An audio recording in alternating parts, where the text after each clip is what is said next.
কোটা সংস্কার আন্দোলনের সময় করা হয়রানিমূলক সব মামলা অন্তর্বর্তী সরকার প্রত্যাহারের ঘোষণা দেওয়ায় রংপুরে বেগম রোকেয়া বিশ্ববিদ্যালয়ের শিক্ষার্থী আবু সাইদের হত্যাকাণ্ডের বিচার নিয়ে সংশয় দেখা দিয়েছে। আবু সাইদ নিহতের ঘটনায় পুলিশ বাদী হয়ে মামলা করেছে।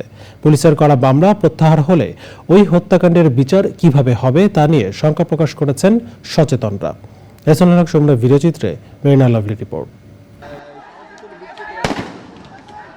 কোটা আন্দোলনে গত 16 জুলাই রংপুর বেগম রোকেয়া বিশ্ববিদ্যালয়ের 1 নম্বর গেটের সামনে পুলিশের গুলিতে নিহত হন বিশ্ববিদ্যালয়ের ছাত্র আবু সাইদ। এরপর 17 জুলাই তাজহাট থানায় পুলিশের করা মামলার একটি অংশে আন্দোলনকারীদের ছোড়া গুলিতে আবু সাইদের মৃত্যুর কথা উল্লেখ করা হয়। আবু সাইদ হত্যাকাণ্ডের 1 মাস পেরিয়ে গেছে। এখন পর্যন্ত তার পরিবার কিংবা বিশ্ববিদ্যালয় প্রশাসনের পক্ষ থেকে আবু সাইদ হত্যাকাণ্ড নিয়ে কোনো মামলা করা হয়নি। এটা আমাদের স্বরাষ্ট্র মন্ত্রণালয়ের সাথে কাজ করতে হচ্ছে। তারপর আমরা আত্মবিশ্বাসী 31 আগস্টের মধ্যে সব মামলা প্রত্যাহার হবে।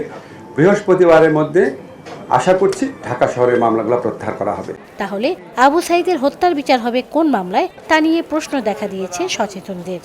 আবু সাইদের পরিবারকে ইমিডিয়েটলি নিরাপত্তা দিয়ে প্রশাসন এবং পুলিশের লোকেরা তাদের আত্মীয়স্বজনকে নিয়ে এসে তাদের বক্তব্য দিয়ে আদালতে অথবা থানায় একটা মামলা দায়ের করা।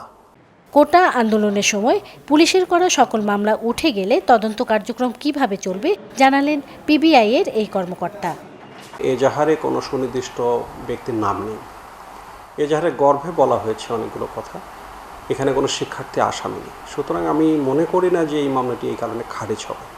এদিকে আবু সাইদের মৃত্যুর ঘটনায় সুষ্ঠু তদন্ত সহ হত্যাকারীদের বিচারের দাবি জানিয়েছেন বৈষম্য বিরোধী ছাত্র আন্দোলনের সমন্বয়করা।